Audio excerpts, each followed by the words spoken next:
Gunung Andong yang menjulang tinggi di Kabupaten Magelang, Jawa Tengah, adalah salah satu gunung yang memiliki daya tarik tersendiri bagi para pendaki. Meskipun puncaknya hanya mencapai ketinggian sekitar 1.726 meter di atas permukaan laut, keindahan alamnya yang mempesona membuatnya menjadi tujuan favorit banyak orang. Dari puncaknya, seseorang bisa menyaksikan panorama indah berupa hamparan hijau lembah-lembah yang membentang luas, serta deretan pegunungan lain yang terlihat seperti lukisan alam raksasa. Namun, di balik keindahan itu, ada cerita-cerita misterius yang membuat bulu kuduk merinding. Sementara Desa Giri Rejo adalah sebuah desa kecil yang terletak di lereng Gunung Andong. Desa ini menjadi pintu masuk utama bagi para pendaki. Suasana desa ini sangat damai, dengan udara segar yang selalu terasa dingin, meski matahari bersinar terang. Kehidupan masyarakat di sini sangat sederhana. Mereka hidup dari hasil pertanian dan perkebunan, menjual sayuran segar, buah-buahan, serta makanan tradisional kepada para pendaki yang datang. Warung-warung kecil bertebaran di sepanjang jalan menuju pos pendakian, menawarkan nasi jagung, sayur lodeh, tempe goreng, dan minuman hangat seperti teh manis atau wedang jahe untuk menghangatkan tubuh. Namun, di balik kesederhanaan ekonominya, masyarakat Desa Giri Rejo memiliki budaya yang sangat erat dengan nilai-nilai spiritual. Mereka memegang teguh adat istiadat yang diwariskan nenek moyang, termasuk kepercayaan kuat terhadap keberadaan makhluk halus atau penunggu gunung. Menurut legenda setempat, Gunung Andong adalah tempat tinggal para leluhur yang telah meninggalkan dunia fana. Para penunggu ini dipercaya melindungi gunung dan sekitarnya, tetapi juga bisa memberikan malapetaka bagi siapa saja yang melanggar aturan tak tertulis yang berlaku di sana. Salah satu cerita yang paling populer adalah tentang pasar malam gaib atau pasar setan. Konon, di malam-malam tertentu, ketika bulan sedang purnama atau mendekati akhir tahun, pasar malam gaib ini akan muncul di suatu tempat di punggung gunung. Pasar tersebut dipenuhi pedagang yang menjual barang-barang aneh dan makanan lezat yang tidak pernah ditemukan di dunia nyata. Ada juga pertunjukan seni seperti gamelan dan tarian tradisional yang digelar sepanjang malam. Namun, yang membuat pasar malam ini begitu menyeramkan adalah tidak semua pengunjungnya bisa kembali ke dunia nyata. Beberapa orang yang pernah tersesat di gunung, kabarnya, menghilang tanpa jejak setelah diduga masuk ke pasar malam gaib itu. Selain itu, ada juga cerita tentang Nyi Larasati, seorang sinden cantik yang suaranya mampu memikat siapa saja yang mendengarnya. Konon, ia adalah arwah penasaran yang tidak pernah tenang, karena meninggal secara tragis. Suara merdu dan parasnya yang anggun seringkali menjadi daya tarik bagi para pendaki yang tersesat. Namun, mereka yang terpikat olehnya, jarang sekali kembali dalam keadaan selamat. Beberapa orang mengatakan Nyi Larasati adalah bagian dari pasar malam gaib itu, sementara yang lain percaya dia adalah salah satu penjaga gunung yang bertugas menguji hati manusia. Halo para sahabat album misteri, sebelum video cerita horor ini berlanjut, ada baiknya para sahabat untuk memberikan subscribe, like dan menyebarkan video ini, sehingga memotivasi kami untuk membuat cerita video yang lebih menyeramkan, menakutkan, menarik, dan memberikan pesan-pesan positif dalam berkehidupan. Selain itu, tidak lupa menyalakan gambar lonceng, sehingga Anda menjadi penonton pertama yang mengetahui saat kami upload cerita misteri, horor, mistis, atau klinik yang terbaru, yang akan menguji keberanian Anda untuk mendengarkan dan menonton video ini sendirian. Dan, selamat menonton. Rakian Saloko adalah seorang pemuda berusia 25 tahun yang memiliki semangat petualangan tinggi. Ia tipe orang yang selalu haus tantangan baru, dan pendakian ke Gunung Andong adalah salah satu cara ia melepaskan diri dari rutinitas sehari-hari. Pada hari itu, ia datang bersama rombongan teman-temannya, 5 orang lainnya yang memiliki hobi sama. Mereka berencana mendaki pada pagi hari, menikmati pemandangan indah dari puncak, lalu turun sebelum matahari terbenam. Perjalanan dimulai dengan lancar. Udara pagi yang segar dan langit biru yang cerah membuat mereka merasa antusias. Rakian sebagai pendaki paling berpengalaman di antara kelompoknya, memimpin rombongan. Mereka berjalan melewati jalur-jalur yang sudah dikenal, menikmati keindahan alam yang disuguhkan Gunung Andong. Sesekali mereka berhenti untuk mengambil napas, dan mengabadikan momen-momen indah dengan kamera SLR atau kamera ponsel masing-masing. Namun, saat mencapai salah satu titik pemandangan terbaik di gunung, Rakian memutuskan berhenti sejenak.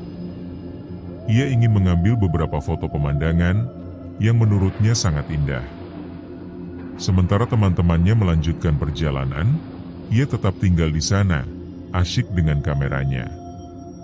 Tak disangka, waktu berlalu begitu cepat. Ketika ia sadar, rombongannya sudah tidak terlihat lagi. Awalnya, Rakian tidak panik. Ia yakin bisa menyusul mereka dengan mudah. Namun, semakin berjalan, semakin ia merasa sesuatu yang aneh terjadi. Jalur yang biasanya dikenalnya tiba-tiba terlihat berbeda. Pepohonan yang tadinya rapat kini terlihat lebih renggang, dan jalur yang seharusnya lurus tiba-tiba berbelok-belok tanpa arah yang jelas. Matahari mulai tenggelam, dan senja yang indah perlahan-lahan berubah menjadi kegelapan yang mencekam.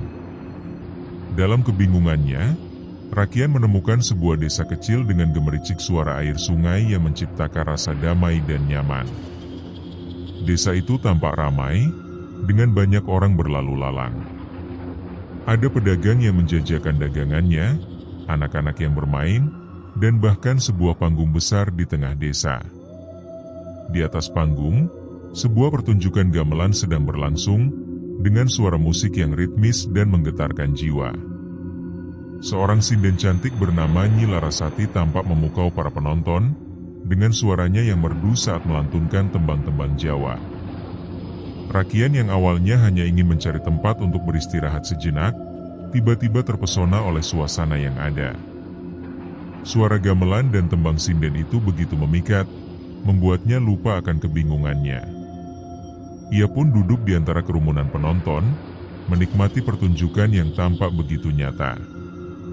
Namun, ia tidak menyadari di balik senyum manis Nyi Larasati dan gemerlap pasar malam itu, ada rahasia gelap yang menanti untuk diungkap.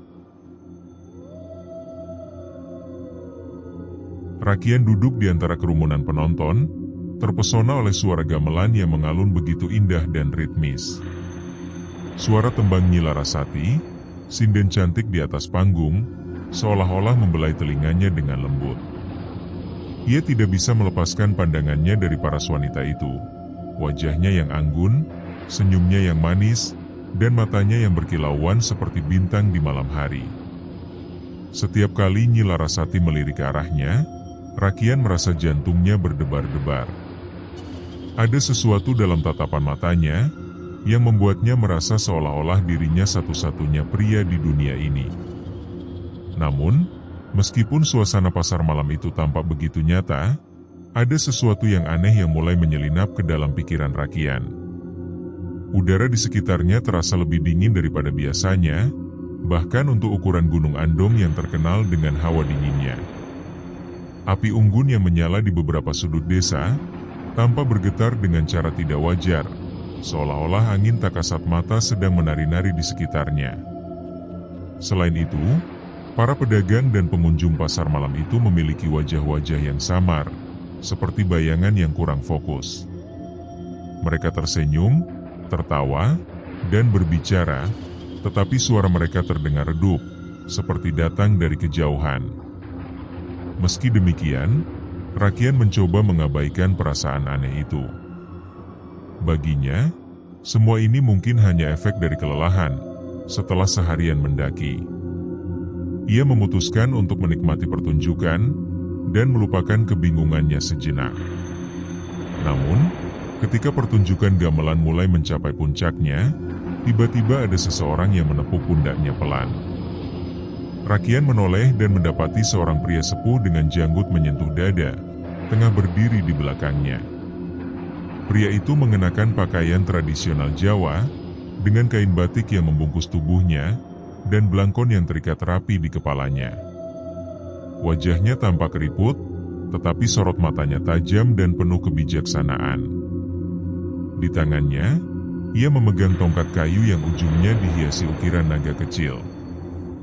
"Anak muda," kata pria tua itu dengan suara yang dalam dan tenang, "kamu tidak seharusnya berada di sini." Rakian terkejut. Ia ingin bertanya apa maksud pria itu, tetapi sebelum sempat membuka mulut, pria tua itu melanjutkan, "Ikut aku. Aku akan menjelaskan semuanya." Tanpa menunggu jawaban, pria tua itu berbalik dan mulai berjalan menjauh dari kerumunan. Rakian ragu sejenak, tetapi akhirnya memutuskan untuk mengikuti pria itu. Ada sesuatu dalam nada bicaranya yang membuat Rakian merasa harus mendengarkan apa yang pria itu katakan. Mereka meninggalkan arena panggung gamelan dan mulai berkeliling pasar malam. Rakian melihat lebih banyak hal-hal aneh saat mereka berjalan.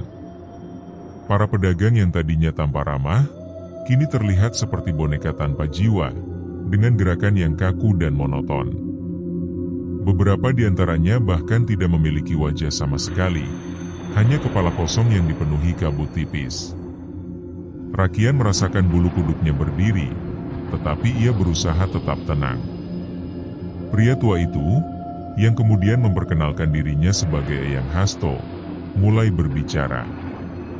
"Ini adalah dunia gaib Gunung Andong, anak muda," katanya sambil melangkah perlahan.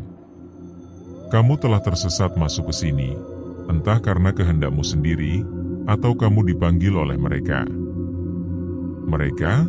tanya Rakian, suaranya bergetar. Eyang Hasto mengangguk. "Para penunggu gunung. Mereka yang menjaga tempat ini agar manusia tidak seenaknya melanggar aturan alam. Pasar malam ini adalah salah satu pintu masuk ke dunia mereka. Banyak orang yang datang ke sini tidak pernah kembali ke duniamu." Rakian merasa tubuhnya gemetar. Ia mencoba menahan diri untuk tidak panik, tetapi kata-kata Eyang Hasto terasa seperti beban berat yang menekan dadanya. "Lalu, bagaimana saya dapat kembali ke dunia manusia?" tanyanya dengan suara lirih. Eyang Hasto tersenyum tipis. "Itu tergantung pada dirimu sendiri.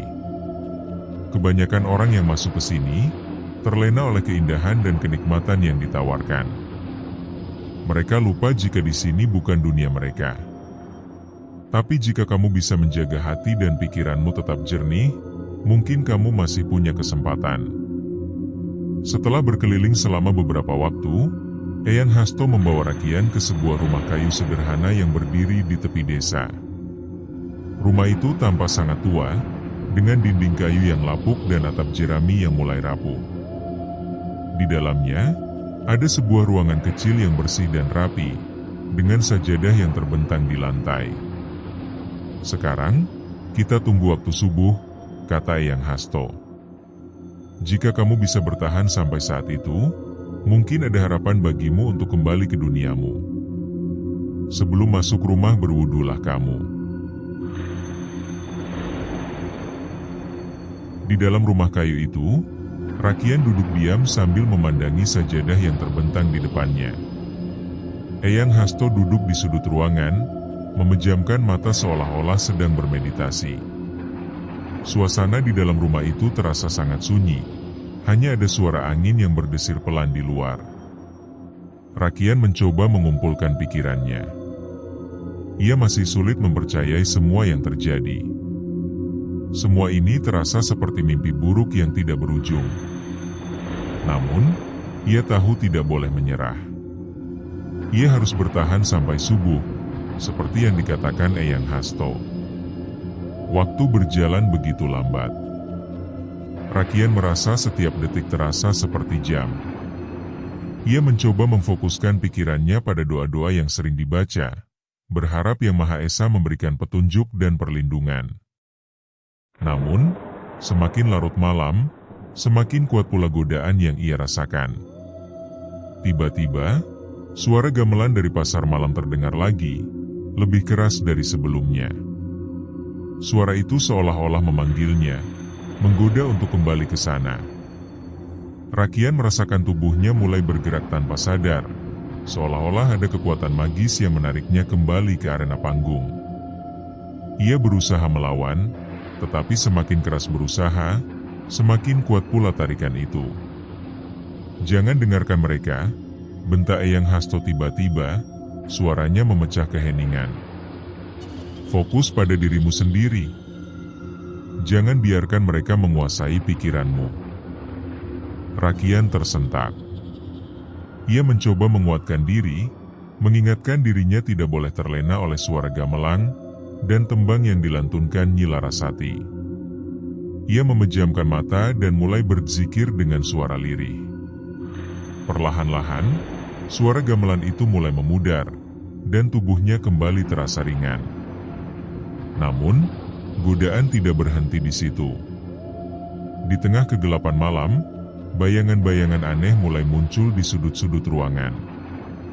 Ada sosok-sosok tak kasat mata yang berbisik pelan, menggoda Rakian untuk keluar dari rumah kayu itu. Mereka berbicara tentang kebahagiaan yang akan didapatkan jika kembali ke pasar malam, tentang makanan lezat, musik yang indah, dan kehangatan yang tak pernah dirasakan di dunia nyata.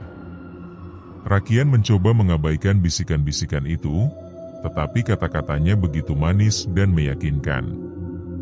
Ia hampir saja bangkit dari sajadah saat Eyang Hasto kembali bersuara. "Ingat, anak muda," kata Eyang Hasto dengan nada tegas, "semua yang kamu lihat dan dengar adalah ilusi. Dunia gaib tidak memberikan apapun secara cuma-cuma. Apa yang mereka tawarkan adalah racun yang akan merenggut jiwamu." Kata-kata itu membuat Rakian tersadar. Ia menundukkan kepala, mencoba fokus pada napasnya dan mengingat tujuan utamanya, kembali ke dunia nyata. Perlahan, bisikan-bisikan itu mulai memudar, dan bayangan-bayangan aneh itu menghilang seperti asap yang tertiup angin. Beberapa saat kemudian, langit mulai berangsur-angsur terang. Eyang Hasto membuka matanya dan tersenyum. "Subuh sudah hampir tiba," katanya. "Tetap kuatkan imanmu, anak muda." Namun, tepat sebelum azan subuh berkumandang, Rakian tiba-tiba merasakan kantuk yang sangat berat. Matanya terasa berat, dan tubuhnya lemas seperti kehabisan tenaga. Ia mencoba melawan, tetapi akhirnya tidak bisa menahan diri lagi. Dengan kepala yang tertunduk, ia langsung tertidur di atas sajadahnya. Ketika Rakian membuka matanya, ia mendapati dirinya berada di tengah hutan, di bawah sinar matahari pagi. Tubuhnya terbaring di atas tanah basah, dan di sekitarnya ada 3 orang penduduk desa yang sedang mencari kayu bakar. Mereka tampak terkejut melihat Rakian, yang tampak kotor dan lemah. "Kamu siapa? Kenapa bisa ada di sini?" tanya salah satu dari mereka. Rakian mencoba bangkit, tetapi tubuhnya terasa sangat lemah. Ia mencoba menjelaskan apa yang terjadi, tetapi kata-katanya terdengar kacau.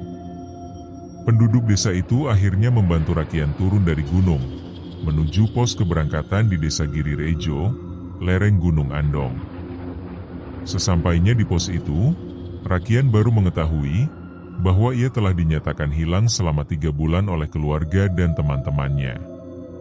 Padahal, dalam ingatannya, ia hanya menghabiskan 1 malam di pasar malam gaib itu. Di pos keberangkatan, Rakian disambut oleh kerabat dan teman-temannya, yang tampak sangat terkejut melihatnya. Wajah-wajah yang dulu dikenal kini terlihat telah berkumis, dan beberapa orang bahkan tidak mengenalinya sama sekali. Keluarganya pun telah melalui hari-hari penuh kecemasan, bahkan sempat mengadakan ritual tolak bala untuk memohon keselamatan jiwa Rakian. Rakian mencoba menjelaskan apa yang terjadi padanya, tetapi tak seorang pun percaya. Bagi mereka, cerita tentang pasar malam gaib, sinden cantik bernama Nyi Larasati, Dan Eyang Hasto hanyalah hayalan seseorang yang mengalami trauma atau kehilangan ingatan akibat tersesat di gunung. Bahkan petugas SAR yang menemukannya hanya menganggap Rakian mengalami dehidrasi parah atau hipotermia selama tersesat, sehingga membuatnya berhalusinasi.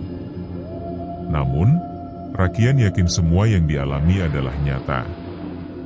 Ia bisa merasakan dinginnya udara di pasar malam itu, mendengar suara gamelan yang begitu jelas, dan melihat wajah Nyi Larasati yang begitu cantik, meskipun ada sesuatu yang aneh dalam tatapan matanya. Ia juga masih ingat dengan jelas kata-kata Eyang Hasto, yang memberinya harapan untuk kembali ke dunia nyata. Setelah beberapa saat beristirahat di pos keberangkatan, salah satu penduduk desa membawa Rakian ke rumah Mbah Surip, salah satu sesepuh yang tinggal di desa Girir Ejo. Mbah Surip adalah tokoh yang sangat dihormati masyarakat setempat, karena pengetahuannya yang luas tentang mitos dan legenda Gunung Andong. Rumahnya sederhana, berdinding kayu dan atap jerami, terletak di ujung desa, dikelilingi pepohonan rindang. Ketika Rakian tiba di rumah Mbah Surip, ia disambut seorang pria tua berwajah keriput dengan sorot mata bijaksana. Mbah Surip meminta Rakian duduk di sebuah tikar anyaman yang terbentang di tengah ruangan. Di atas meja kayu kecil, ada secangkir teh jahe panas yang disuguhkan kepada Rakian. Setelah meneguk beberapa teguk teh hangat itu, Rakian mulai menceritakan semua pengalaman yang dialaminya di dunia gaib. Mbah Surip mendengarkan dengan penuh perhatian, sesekali mengangguk atau menghela napas panjang. Ketika Rakian selesai bercerita, Mbah Surip diam sejenak, seolah-olah sedang merenungkan sesuatu. Lalu, ia mulai berbicara dengan nada pelan namun tegas. "Anak muda," kata Mbah Surip, "apa yang kamu alami bukanlah hal yang mustahil.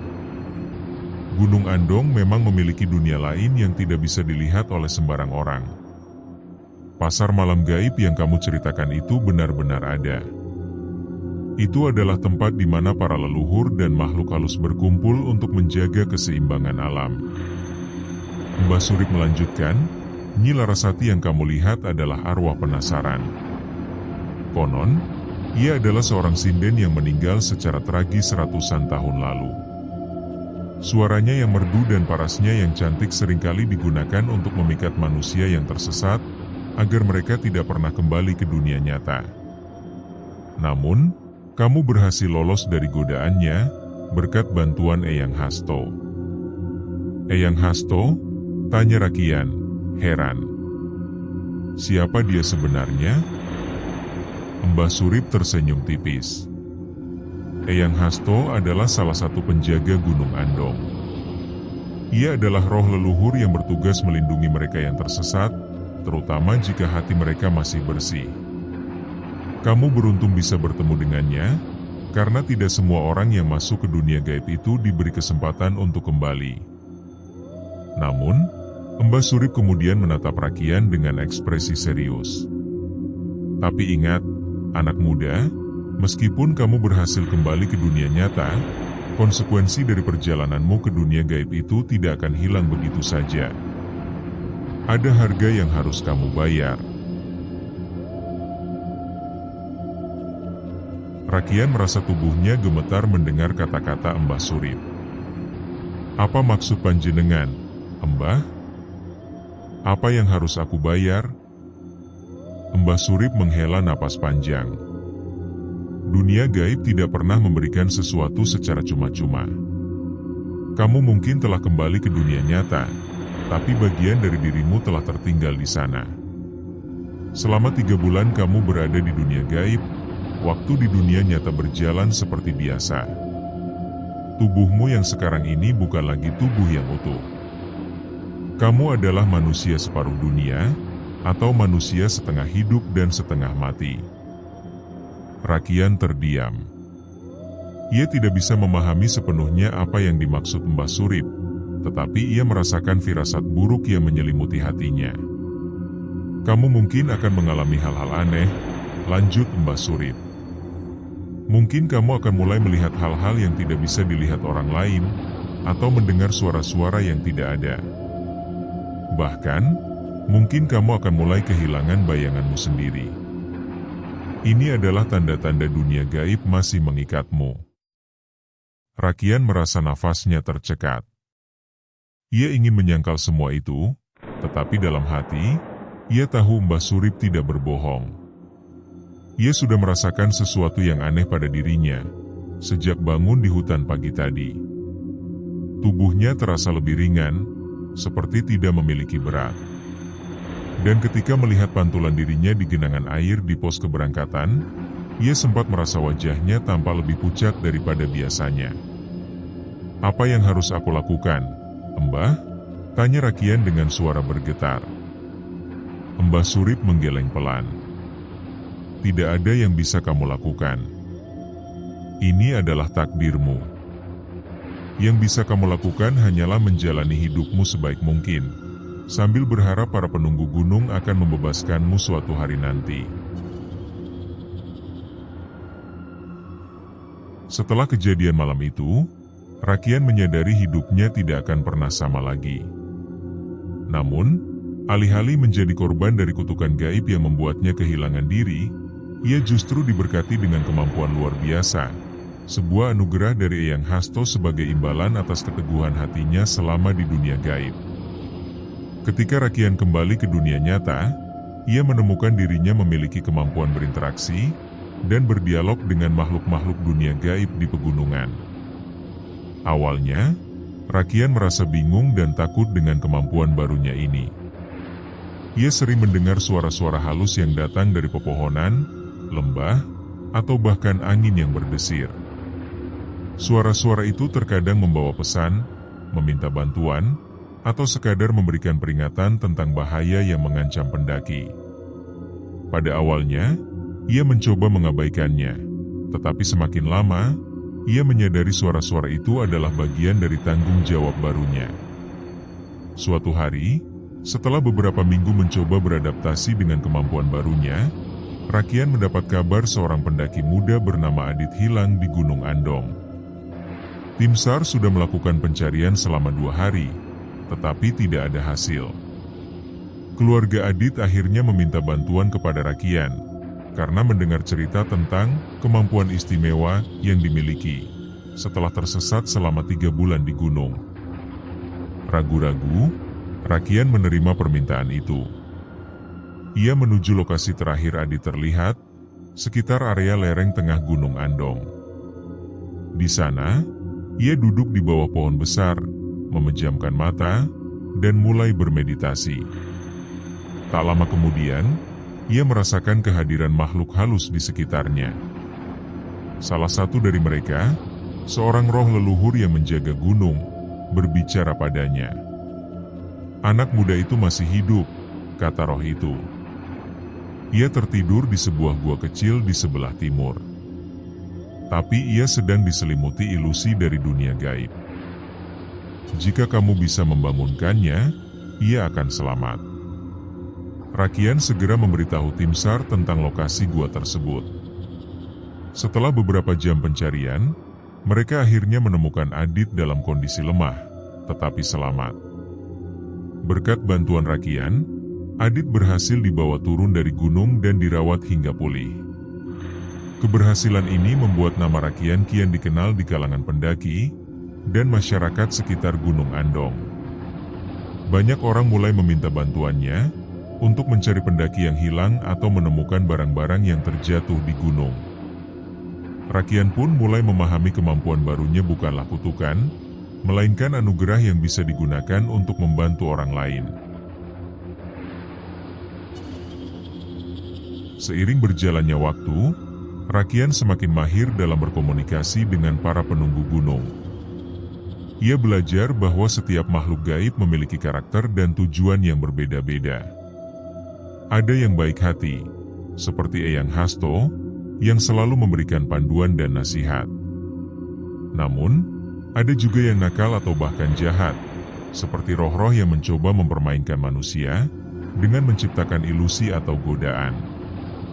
Salah satu pengalaman paling berkesan Rakian adalah ketika bertemu Nyi Larasati lagi. Kali ini, pertemuan mereka tidak terjadi di dunia gaib, melainkan di sebuah lembah sunyi di Gunung Andong. Rakian sedang mencari seorang pendaki wanita yang hilang, dan Nyi Larasati muncul di hadapannya dengan senyum manis yang sama seperti dulu. "Kamu sudah berubah, Rakian," katanya dengan suara merdu. "Kamu tidak lagi terlena oleh godaanku. Sekarang, kamu adalah jembatan antara dunia kami dan duniamu." Rakian menatapnya dengan tenang. "Aku tidak datang untuk bermain-main, Nyi Larasati. Aku di sini untuk membantu orang-orang yang tersesat. Apakah kamu tahu sesuatu tentang pendaki yang hilang?" Nyi Larasati tersenyum tipis. "Dia aman. Tapi dia harus belajar untuk tidak melanggar aturan gunung. Bawa dia pulang besok pagi, dan ingatkan dia untuk tidak kembali ke sini tanpa izin." Rakian mengangguk. "Terima kasih atas bantuan panjenengan, Nyi." Dengan itu, ia meninggalkan Nyi Larasati dan melanjutkan pencariannya. Esok harinya, ia berhasil menemukan pendaki wanita itu di sebuah tempat yang tersembunyi, tepat seperti yang dikatakan Nyi Larasati. Lambat laun, Rakian mulai dikenal sebagai penjaga Gunung Andong. Ia tidak hanya membantu mencari pendaki yang hilang, tetapi juga memberikan nasihat kepada para pendaki agar mereka menjaga keselamatan saat mendaki. Rakian sering mengingatkan mereka untuk menghormati aturan-aturan tak tertulis di gunung, seperti tidak membuang sampah sembarangan, tidak mengganggu tempat-tempat keramat, dan selalu berdoa sebelum memulai pendakian. Meskipun kemampuan itu membuatnya dihormati banyak orang, Rakian tetap rendah hati. Ia tahu kemampuan ini adalah anugerah yang harus digunakan dengan bijak. Ia juga sadar meskipun dapat berkomunikasi dengan makhluk gaib, ia tetap seorang manusia biasa yang memiliki keterbatasan. Beberapa tahun kemudian, Rakian memutuskan tinggal di desa Girirejo secara permanen. Ia membangun sebuah rumah kecil di lereng gunung, dekat dengan pos pendakian. Rumah itu menjadi tempat bagi para pendaki untuk berkonsultasi, sebelum memulai pendakian atau mencari bantuan jika ada masalah di gunung. Di malam-malam yang sepi, Rakian sering duduk di depan rumahnya, memandangi puncak Gunung Andong yang megah. Ia tahu di balik keindahannya, gunung itu menyimpan rahasia-rahasia yang tidak semua orang bisa memahaminya. Namun, ia juga tahu dengan kemampuan yang diberikan Eyang Hasto, ia bisa menjadi pelindung bagi mereka yang membutuhkan bantuan. Rakian tidak pernah menyesali keputusannya menerima anugerah ini. Baginya, ini adalah cara untuk memberikan makna pada pengalaman misterius yang pernah dialami. Ia tahu selama Gunung Andong masih berdiri tegak, tugasnya sebagai penjaga gunung tidak akan pernah berakhir. Tamat.